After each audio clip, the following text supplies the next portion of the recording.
All right, fellas, we are on to the game section. So, Fellas. I'm sorry, I keep saying that. There was For ladies. for ladies. I got into this saying after working at a place I actually can't disclose. I don't think. Ooh. Because they've been But- shut down for sexism since then. That's why he doesn't No. want to say where it was. But I had a coworker. I will give a hint actually that the only people who could work in this were guys.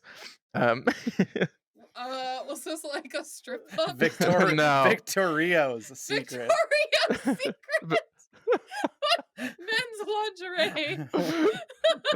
You have to know the right places in LA to. Amazing. So, but because all the coworkers were guys, there was a guy there that would just always say like "morning, fellas" and stuff like that, and I don't know, I like picked it up at some point. Now I can't not say that when I'm referring to a group of people. We will break you, don't worry. All right, I'll take it. All right, everyone. Everyone. We are on to the game section. This week's game section is brought to you by no one. We still have no sponsors. But if you would like to be a sponsor on this week's, or not this week's, too late for this week's, next week's or any future podcast episodes, reach out to me at ripmcafee@fulldivepodcast.com. That's RIPMCAFEE at fulldivepodcast.com. Not next week's either.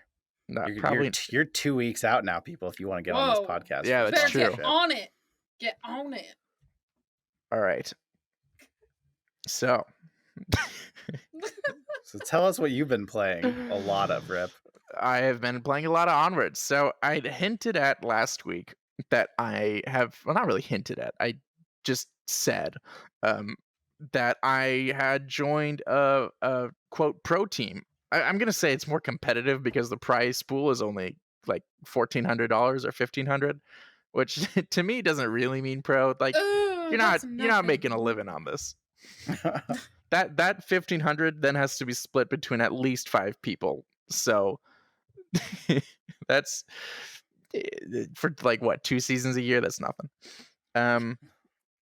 That said, it is competitive and it is, on YouTube and it's streamed. It looks all very official. So it's a lot of fun.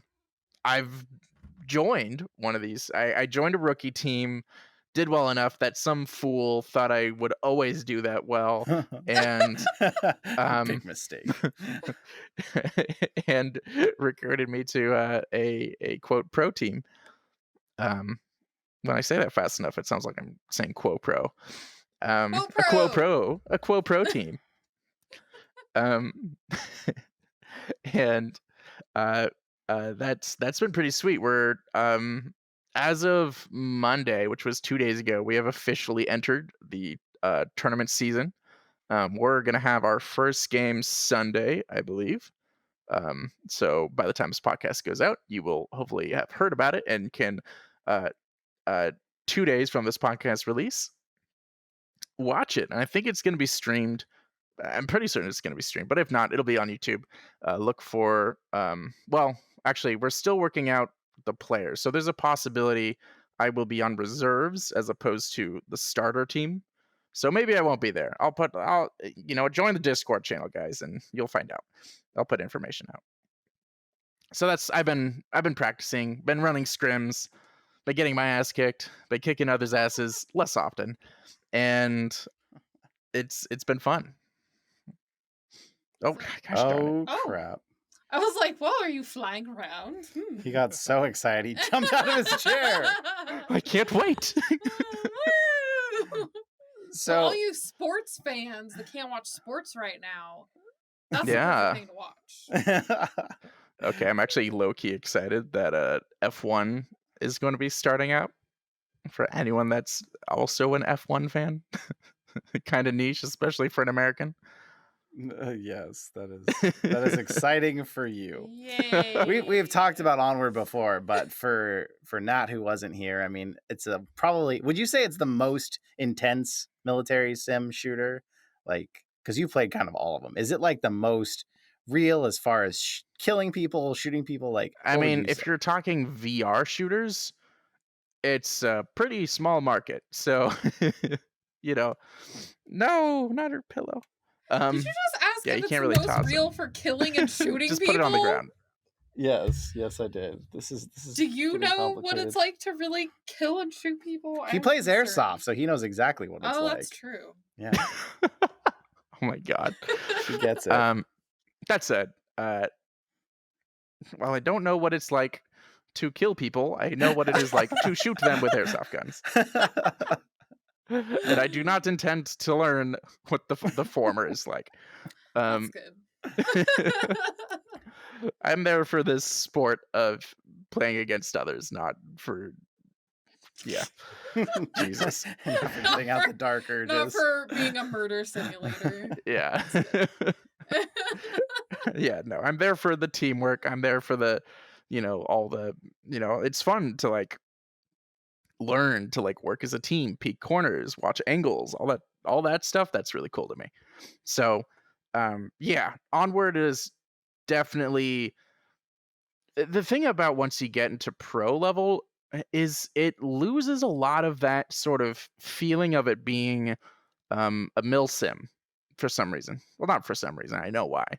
Um, and that's because Milsim is typically more emergent in its style of gameplay. So, like for 2D comparison, you have like Onward, or not. Gosh darn it, not Onward. Arma, or you have Squad, or Hell Let Loose, or Postscriptum. And I'm sure these people here are like, "What are you talking about?" Hopefully, some of you have heard of Arma. That's a pretty popular game. So when I say milsim, you've got like tight tactics, but it's more like you have an objective, your team works to like complete that objective, and it's a lot of emergent gameplay. It's less of an arena shooter. It's you have more open maps. You're trying to play the game not really knowing what'll happen, short of just you've got an objective. Whereas this, while we're playing in a milsim game in the sense that I don't know, the time to kill is really quick. These aren't large maps. This isn't really milsim gaming at this point. It's milsim enough that I really like it because goodness, I could not do competitive excuse me. Competitive Pavlov or contractors. I liked contractors. But I don't even contractors, the recoil felt really high and like unrealistically high. Like by the time it wasn't Pavlov where like I'd be pointing my hand down at my knee by the time I'm done shooting a magazine. But I still had to pull my left hand down way more than I wanted to. Um, and just the general style of gameplay was very arena like. The time to kill was really long. So Onward is like you've got like one, maybe two shots, depending on the gun and depending on if people are wearing body armor. Super quick. It's all about holding really tight angles. You have to be really on point. It's all about positioning and team play. You're not gonna be able to run around a corner and rely on your skills to save you. If they have the drop on you, then they have the drop on you.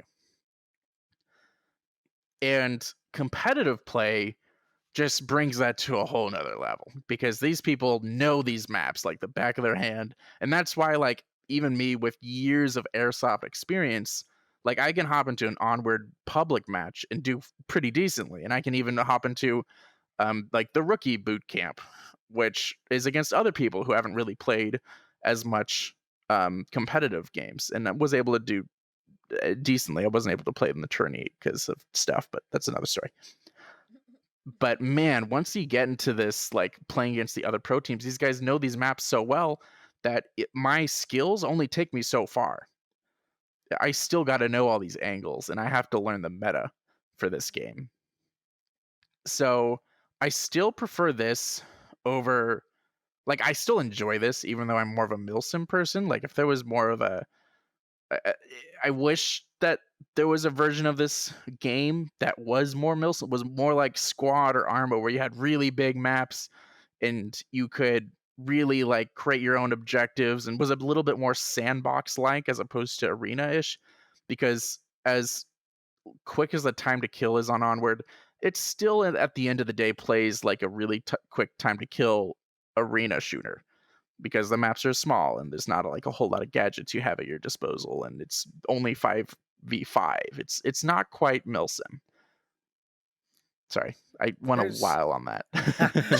you touched on so many things I wanted to bring up, but one thing that I would love to see, if there's a developer that hears this and is like, whoa, maybe that would be cool. I would love to see a military style sim shooter that has procedurally generated levels. And I know that might be totally impossible, but I hate when I get into a game and surprisingly, my shooter skills in VR are actually decent. Where if you put me in Call of Duty or Halo, I would be terrible.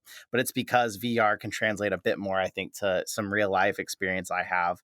And so, but the problem is I get in against these pros that know the map so well that it doesn't matter how quickly I can get on site and shoot them and try to take them down. They know the map so well that they're always at such an advantage. I would love to see a game that changes the maps to where everyone goes in. It's a bit more of a level playing field. So it's really more about your skills and how you can adapt your tactics with your team Right. rather than just the other team knowing where everything is already. That I think that would be amazing to see something like that. Absolutely, I would love to see that even in a non-VR setting. Because yeah, absolutely. The way Milsim games get around this is by having maps that are just so damn big that they can keep placing the objective randomly throughout the map, so that every game does sort of play differently. While you begin to learn some of the meta for like the grand map, like, all right, that's generally a good place to hold because it watches this valley, that sort of stuff. It's still fairly emergent gameplay, and that's why I also play Squad a lot. Not a VR shooter though. But yeah, absolutely. I mean, if that ends up as a VR shooter first, that'd be so good. Um, but yeah, I absolutely agree. That'd be so cool. Keep them guessing. The other thing I was going to touch on there too. So for people who don't know what one is or how Rip plays, he plays with a Pro Tube.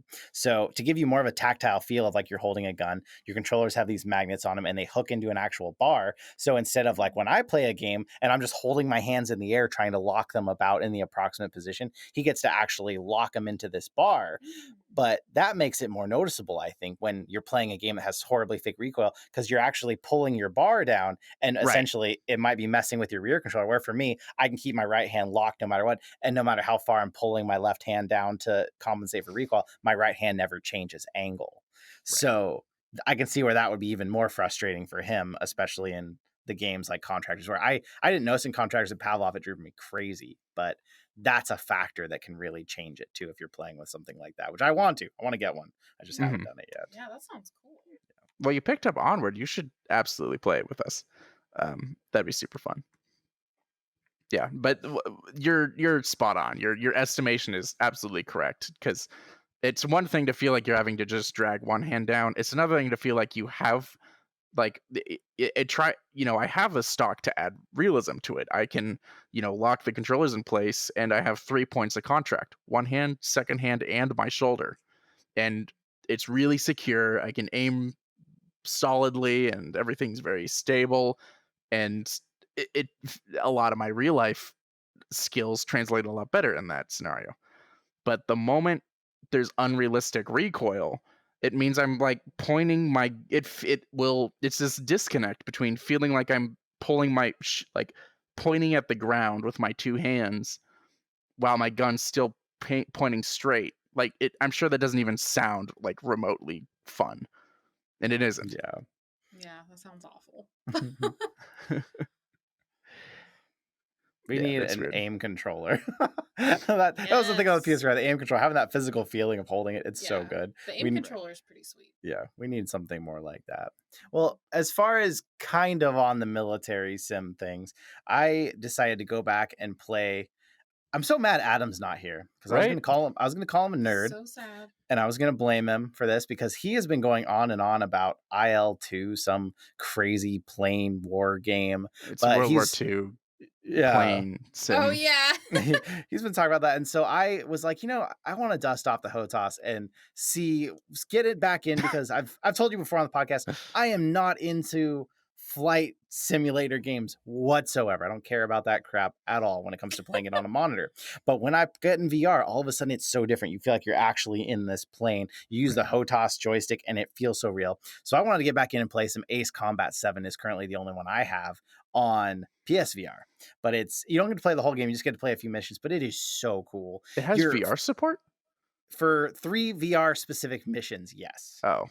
It's not the entire game, but it's enough to give you a taste, especially with the HOTAS. That's like, holy crap. I also have the pedals for the HOTAS. I don't know why. I buy peripherals too much. But you set it all up and it's so cool. But like it's so different because like you're looking up and you're actually seeing your target and you're trying to maneuver your plane up towards that target that you can look at. You're not looking through this tiny little monitor. And it's so fun and it's really intense. Ace Combat, they did a good job, and it's actually a perfect fit for VR because things at a distance can be blurry and you don't really notice because it's like you're up high and there's clouds. Like it doesn't really bother you as much as it would with other games that you can't see out into the distance because all you really need to see are these planes that are around you and what you're shooting at. It's super fun. If you have Ace Combat 7, even it would probably still be really fun with the controller. But man, if you can get your hands on a HOTAS to play this, it's just so much better with that joystick in your hand. It feels so good. But oh man, if you wanted to get motion sick, that is the way to do it right there. Fly that game and make yourself sick as hell. So I don't think, Nat, did you ever get to try that one? Yeah, I did. I remember. I was just thinking about that. Like it was back quite a while ago when we first got the joystick thing, and I was only able to play it for like a few minutes because it was like, oh, like you just, the way I can see that. you're going, like you can go upside down and all that stuff. And I already am a little bit prone to VR sickness. So yeah, it's pretty intense. Most definitely. It's cool, but very intense. Yeah. I occasionally have bouts of playing like for like 20 hours straight, just Elite Dangerous in VR, and then I'll wean off it. But when I first really got into Elite Dangerous in VR, same exact thing. I already thought I had my VR legs, but man, especially in a spaceship, which is even worse. You're like rarely facing the same way. You're constantly just, there is no up and down. The up and down is arbitrary. So absolutely, when you're first getting into games like that, yeah, almost like being underwater. Like if you were like pushed down underwater by a wave and there is an up and down, but you can't really tell. And it's just like, what? Yeah, exactly. Yes. It's like being a perpetual state of being like tossed around underwater, and your brain gets used to it, guys. For those that are like, that sounds like a horrible experience. Yeah. It took me, I don't know, 10, 20 minutes to get over it. It's not that big a deal. Yeah. But if you're prone to VR sickness, definitely like do it in small bouts, go back into it. And there's a lot of different things you can do. I think you guys talked about this in one of the episodes, but I can't remember which one it was. But fans on you are really helpful. Yes. I use sea bands, SEA bands, like the ocean, that are really helpful too for those kind of things, especially intense games. What are those? Sea bands? They're like little wristband things, elastic wristbands, and they have like a little plastic ball on it that pushes on a pressure point on your on the bottom of your wrist, and it just like presses on this pressure point that helps you I guess know where you're at in space or something, that helps you not get weird VR sick / motion sick. Yeah, and actually I was pretty skeptical when I got them, and we went on a helicopter ride a couple years ago, and I got those. It was funny because I got them right after we went on the helicopter ride, I think, not like during the helicopter ride.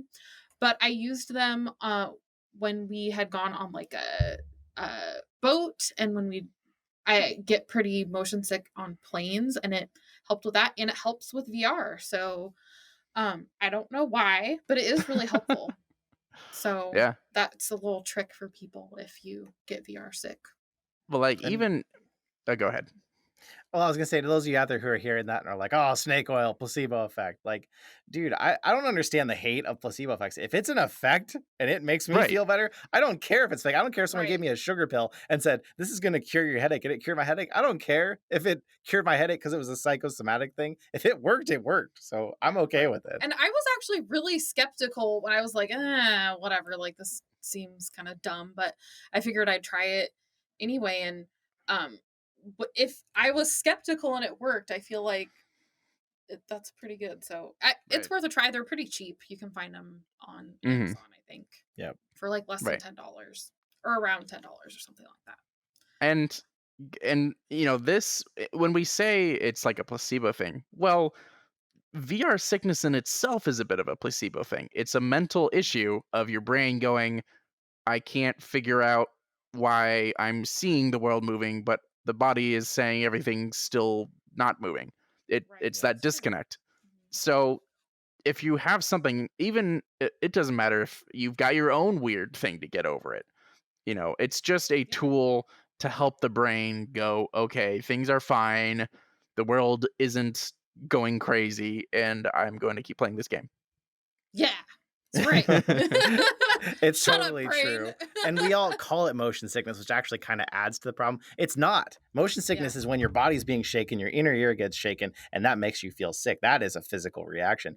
VR sickness is technically simulator sickness, which Yeah. is just what Rip said. It's your body, it's your brain going, why don't I feel this motion that I see? Oh, I'm just going to get sick instead.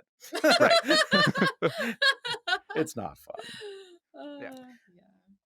Yeah. uh, Natalie, you played a game that is something that you really like. What was it? Yes. Tell us about it. Yeah. So, and this is a game that's pretty old now, but I picked it back up recently just because I was thinking about it. It is called Zing the Land Beyond, which when it first came out, I thought it was called Xing the Land Beyond, but that is not correct.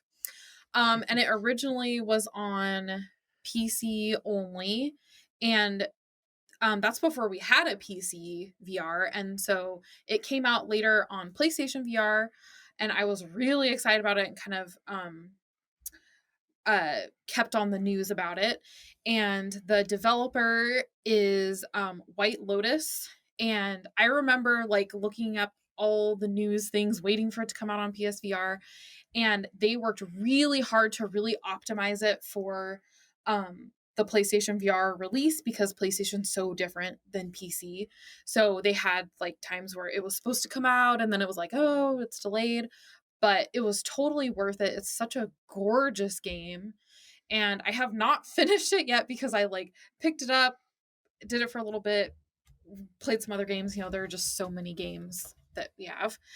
And so, but it's a puzzle game and it's a unique puzzle game because it's like in the game you're like going into, as it says, like the land beyond, so like you're dead and you're going into, like, it's not creepy though. It's like kind of a Right. spiritual game. But the puzzles are really cool. And one reason I was really excited about it is because it reminded me actually of a Jay, what are you game. doing? I'm fighting with the cat. Just keep going. it Because we currently have this bug going on, and I'll hopefully be cutting angles to hide it. But because they're in the same place, Jay's microphone is picking up Natalie's audio, so his mouth moves when she talks. So she was talking, and you were fighting the cat, but to me it looked like you were just going munch, munch, munch, munch, munch. Oh my gosh, that's amazing. Nom nom nom nom nom.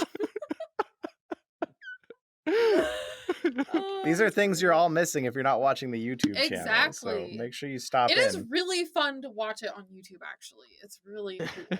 And it's even a different experience. Every week I listen to the podcast and then I watch the YouTube videos as they come out. And it's actually like, it's like a different experience watching it on YouTube. Like you catch things that you couldn't see when you're just listening to the podcast. It's actually really cool. Right. So yeah, definitely check out the YouTube channel. So Mhm. anyway, Sorry, I just had Zing to. Land Beyond. um, so you're in this afterlife. You go through these puzzles. And it reminded me of this game that was on the Gear VR, which is called, what is it The called? Land's End. Oh yeah, Land's End. So still land in there. And which is it's like a puzzle game thing, and you're going through these pretty landscapes doing these puzzles. And this was like, obviously Gear VR was much had much less good graphics and all that kind of stuff. And so it's just a really gorgeous game. And again, the developer really made sure to optimize it to bring it to PSVR, not just like, I don't think you really can just copy paste for PC versus PlayStation VR because it's No, so probably not different. at all. But man, it just like, you go into it and it, again, we were talking about scale earlier, like everything, there are all these different gorgeous areas. There's the first level, I believe you're on a beach and you can like just see these big beautiful trees. You just really feel like you're there. It's a great game for when you can't leave the house as much, because you just get these beautiful areas where you get Hmm. to just be outside in these nice places. And one of the levels I love so much, it's raining. It's like a lightning storm. So it's like raining and you see the lightning. And I love storms. So that one is so nice. And the 3D audio in PlayStation is so cool. Like, you move around and you can hear the rain sounds change as you move. And That's it's pretty just really sweet. cool. And it has like the spiritual aspect of it. It's like you're meeting these different spirits and learning these different stories of these different people. So Hmm. it's a really cool and unique game that just brings all these different aspects and in these just beautiful areas. So I've really enjoyed getting back into that game. Hmm. Definitely. I'm looking this up now to see what it's all about. This looks really cool. It It is awesome. it is gorgeous. And Don't expect this is going to be like the most It's exciting not action experience. packed by any No. means. yeah, This is if I you was want gonna to go say I haven't relax. heard of it though. It was kind of a big deal because the trailers that were coming out back when VR was still kind of early and new Yeah, it looked was. like Oh, way beyond what anything had done at that Yeah. time. It looked so gorgeous and so amazing. Mhm. And it seemed like it took so long for it to come out, even on PC first. Like everyone was waiting, and I think it got crowdfunded, and everyone wanted it, and then it like finally came out, and then we were still on PlayStation waiting forever. But it is graphically one of probably the Oh best yeah. looking It's games on gorgeous. PlayStation huh. VR. It's beautiful. I'll It's have to just, play it on PC. yeah, it's definitely worth it. It's such a pretty game, and again, a great game for right now when you can't go out to places as much. Like, it's just, it, again, very calming, and especially that one level with the rain. If you like rain and rainstorms, I go in it and I'm just like, it just feels so nice. And there's no like, you don't have to fight enemies or anything. It's just these cool puzzles that you Hmm. figure out, and it's very fun. That sounds pretty neat. Kind of reminds me of a Paper Beasts, what you guys were talking about Yeah. Oh yeah, Paper last Beasts. It's a episode. much prettier, Yeah, much prettier and less aggressive version, apparently, according to Where you're Destiny. not accidentally letting poor little animals get killed. Yeah. So sad.